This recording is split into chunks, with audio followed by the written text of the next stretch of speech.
여러분들 안녕하십니까? 유통물류 글로벌 전문가 조철희 박사의 579 코너 40회 방송입니다. 자, 오늘 테마 쿠팡이 주가가 지금 20달러 선이 붕괴됐습니다. 자, 오늘 아침 6시 지나서 지금 뉴욕 증권거래에서 장을 마감한 걸 한번 좀 보니까요. 지금 예상외로 쿠팡 주가 올 들어서 2022년 시작해 갔고요. 지금 작년 12월 31일 날 장을 마감한 게 29.38달러였는데 그 20일 동안에 10달러의 주가가 빠졌습니다. 어떻게 보면은 쿠팡에 지금 적신호가 빨간불이 켜지지 않았나 그렇게 좀 보고 있습니다. 그러면 이제 문제점은 왜 주가가 계속 지금 하락하고 있을까요?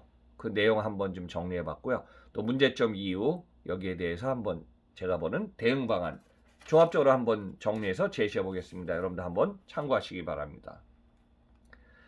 2021년에 주목을 받아서 뉴욕 증권거래에서 상장한 쿠팡 3월 10일이니까 뭐 이제 앞으로 한 2달 채 안 남았네요. 거의 이 상황에서 당시 69달러에서 공모가는 35달러였죠. 그래서 69달러의 장중 최고치를 하다가 50달러 미만 49.25달러로 시작했습니다. 자, 첫날 100초원부터 쿠팡은 시작한 상태였죠. 그러다가 5월 중까지는 49달러가 30달러로 계속 등락폭을 하면서 떨어지기 시작합니다.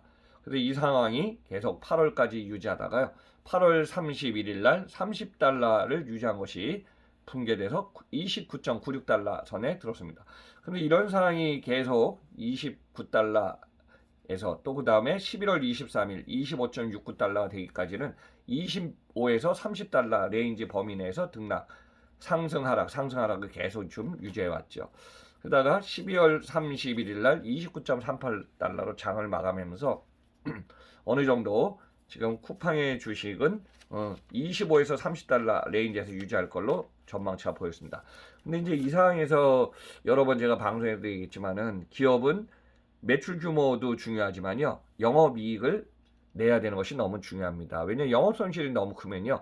기업은 분기별로 어떤 정보를 공개해야 되는데 주주는 일반 투자가 또는 기관 투자가 관련해서 이제 국내 상관없이 계속 지금 투자 주가 흐름을 보고 있는데 이 상황에서 쿠팡은 누적 적자가 지금 너무 많아졌습니다. 아마 종합적으로 누적 적자 하면은 5조 원대 이상이 전후가 될 걸로 저는 지금 파악하고 있습니다. 그래서 이런 상황이 계속 진행되면서 저도 올 2022년 1월 들어서 20일 사이에 10달러가 이상 빠졌다는 것은 쿠팡의 주식 30달러에서 10달러 빠진 거는 3분의 1이 또 줄었다는 얘기입니다. 그래서 이 상황을 보면은 지금 상당히 쿠팡으로서는 데미지가 큰 상황이 되겠죠. 그래서 이 상황에서 지금 왜 쿠팡이 지금 주가가 하락하나 그 이유를 한번 좀 종합적으로 좀 가져왔습니다. 자, 쿠팡이 주식이 하락한 이유 한번 좀 우선 보면요. 첫째, 쿠팡의 실적이 예상외로 영업 이익의 흑자가 돌아설 어떤 모멘텀이 보이지 않는다는 것입니다. 계속 쿠팡은 지금 2010년에서 2015년 로켓 배송을 하면서 그 이후에 이제 2021년에 뉴욕 상장하면서 계속 1조 원 이상의 투자 금액을 계속 뭐 국내 물류센터라든가 거점 확보는 상당히 중요하고 다양한 비즈니스 모델을 만들어내지만은 결국은 이 다양한 서비스는 누가 좋아하죠? 고객 입장에서 상당히 좋아하죠. 그렇지만은 쿠팡에 누적된 실적이 너무 지금 안 좋은 상황이라는 것입니다. 그래서 올해 예상되는 매출 지금 4분기에는 한 6조 원 정도 매출이 예상되는 거를 한번 종합해 보면요. 매출은 20.5에서 21조 원 정도 매출이 예상되고 있습니다. 이에 비해서 영업 손실은 1.5조 원 전후 영업 손실이 그죠. 그러니까 이제 매출액 대비로 따지면은 영업 손실액이 한 8% 되나요? 상당히 큰 손실이 있고 2022년에도 영업 손실이라든가 영업이익 흑자로 돌아선 것도 앞으로 1년, 2년 안에 전망이 보이지 않는 것이 지금 큰 이유가 아닌가 이렇게 보고 있습니다. 자, 두 번째 이유는요. 작년에 이제 2년 동안의 코로나로 인해서 지금은 또 이제 오미크론이 확산 속도가 너무 크지만은 이 상황에서 전 세계적으로 각국 정부가 자금을 그냥 많이 자금을 완화시켜 갖고 유동성을 많이 풀었습니다. 그러다 보니까 소비자 물가 지수도 미국 같은 경우 7%대다, 우리나라도 3%대다. 그래서 이제 많은 자금이 풀리다 보니까 금리도 뭐 그냥 거의 인하시켜 놨죠. 이 상황에서 지금 금리를 인상시키면서 통화량이라든가 이거를 좀 조절을 해야 됩니다. 그래서 금리 인상이 올해 작년부터 이제 얘기가 있었지만 연준이 2회에서 3회 금리 인상이 지금 진행 중에 있습니다.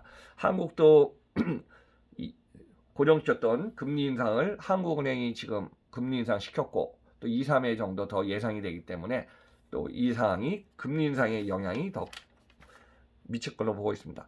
자, 세 번째 이유는요. 보통 이제 주식을 상장하고 나면은 일시적으로 주식을 매각 못하게끔 보호 예수를 기간을 설정해 놓습니다. 그래서 지금 쿠팡 같은 경우는 9월 달 지나서 보호 예수가 해제가 되긴 상황에서 당시에 이제 주식이 아마 9월 달이면 30달러 전후 25에서 30달러 사이인데 최대 주주인 그러니까 쿠팡의 지분의 약 3분의 1 이상 한 36, 7% 갖고 있는 소프트뱅크 비전 펀드가요. 지분의 10% 보유한 것 약 2조 원을 매각하기 시작합니다. 그리고 2위의 최대 주주 중에 2인 약 16% 정도를 보유한 그린 옥스 캐피탈이요. 뭐 한 서너 차례 주식을 매각했습니다. 12월까지.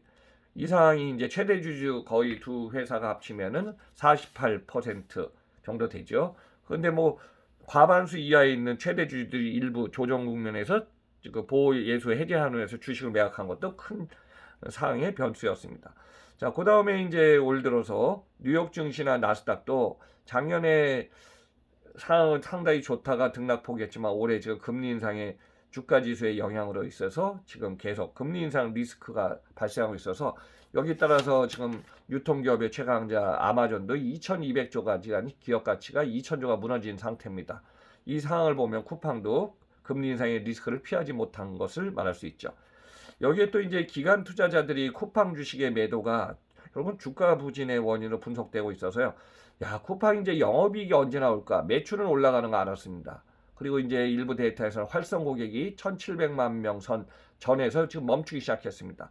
그러다 보면은 쿠팡이 다양한 서비스를 제공하는 것, 지금 이것은 고객 입장에서 좋지만은 쿠팡에 대한 어떤 기대치, 영업이익이라든가 흑자가 언제 돌아올까? 이거에 대한 것에 밝은 전망이 보이지 않아서 적신호가 지금 나타나고 있는 것으로 분석되고 있습니다.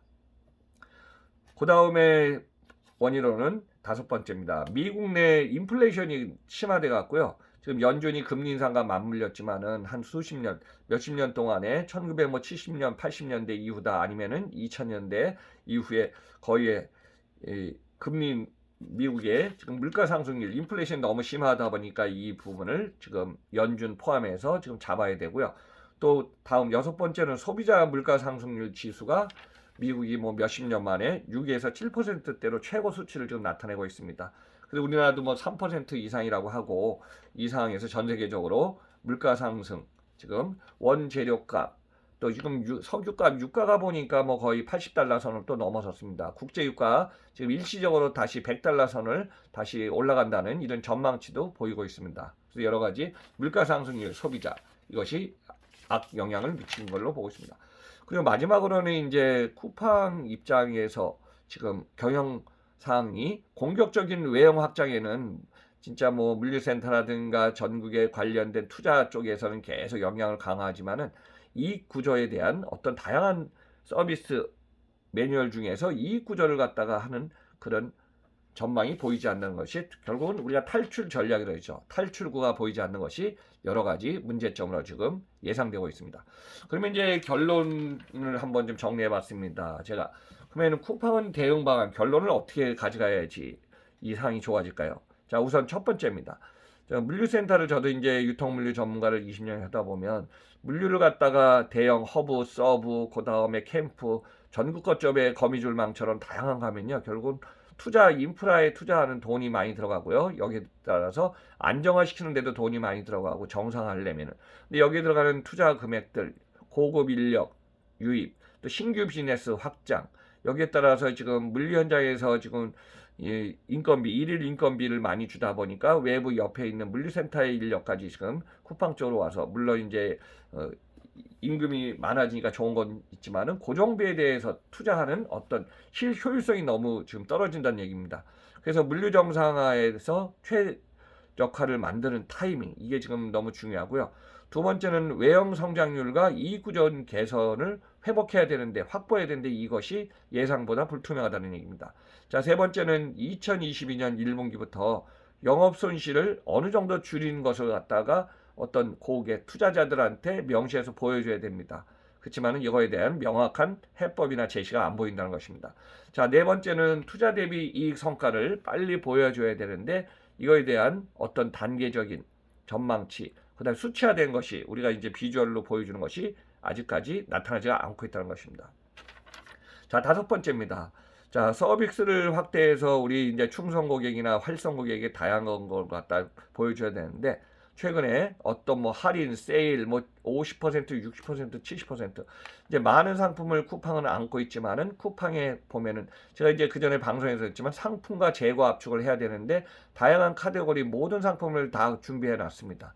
그렇지만은 고객 소비자들은 팔린 원하는 상품만 사가게 돼 있어요. 아무리 온라인에도. 근데 여기에 대해서 쿠팡이 팔다 남은 상품을 어떻게 재고를 소진하나, 이것도 중요한 과제가 될 것입니다. 고객 입장에서는 다양한 상품을 그때그때 선택하면 좋지만은, 이 재고란 상품 압축도 중요하고, 결국은 이 상황에서 고객한테 기존에 무료로 거의 배포했던 서비스가 점차 가격이 올라가면 고객은 어떻게 하죠? 경쟁 기업이라든가 타사로 발을 돌리는 것이 현실입니다. 자, 제가 이제 과거 뭐 일본이라든가 해외 오프라인 유통도 20년 이상 해본 전문가로서요, 과거에 대형마트 시대에 이런 점이 있었습니다. 과거에 뭐 한 10만 상권, 20만 상권 이렇게 이제 상권이 들어서면요, 거기에 대형 점포들이, 큰 점포들, 백화점들이라든가 안테나 숍들이 많이 들어섭니다. 키테난트죠. 심지어는 이제 쇼핑센터까지 들어서게 됩니다. 그러면은 이제 대형마트가 3개가 있다고 생각합시다. 그러면은 집 주변에서 3개 중에 영업이 어떤 매출액은 좋았지만은 영업 손실이 너무 큰 점포들은요, 수년 지나고 나면은 결국은 영업 손실의 누적으로 인해서 그 점포를 클로징, 폐쇄하게 됩니다. 그러면은 고객 입장에서는 바로 그 당시에는 온라인이 적었던 시절, 뭐 10년 전이라고도 봐도 좋겠죠. 집 앞에서 5분, 10분, 15분에 쇼핑을 했던 고객들은 저 반대편으로 가려면 20분, 30분 시간이 걸립니다. 심지어는 1시간이 걸린다고 생각합시다. 그러면 고객 입장에서는 상당한 불편을 느끼게 되겠죠. 근데 이것이 어느덧 2015년 이후에는 고객 앞에 갖다 주는 집 앞 배송이 됐고요. 또 지금 코로나 시대 2년, 3년에는 더 앞으로 지금 다양한 상품들이 우리 집 앞으로 오고 있습니다. 결국은 지금은 온라인 시대의 국내 시장 환경에 모든 상관없이 우리가 주문하면 빨리 집 앞으로 오고 있기 때문에, 결국은 이 사항이 적신호를 막지 못하면은 경쟁 기업으로 공이 넘어간다는 것이 저의 결론입니다. 자, 쿠팡이 예상외로 거의 3분의 1, 29.38달러에서 올 들어 20일 동안에 3분의 1의 주식이 폭락했습니다. 이것은 결국 뭐냐면은 다양한 변수가 있지만은 쿠팡이 어떻게 보면은 위험 신호, 적신호에 불이 켜지지 않았나, 그렇게 보고 있습니다. 그래서 저는 이제 다양한 뭐 증권의 애널리스트 이런 분들도 지금 아직까지 발표하지 않은 것을, 쿠팡 주가 19.99달러에 대해서 적신호, 왜 주가가 하락했나, 문제점 이유는 무엇인가, 대응 방안 종합적으로 한번 저의 경험과 인사이트를 살펴봤습니다. 자, 조철이의 579 코너 40회 방송은 항상 앞서가는 내용을 저의 인사이트와 경험으로 한번 제시해 봤으니까요, 여러분들 참고해 주시기 바랍니다. 그럼 다음 방송에서 뵙겠습니다. 감사합니다.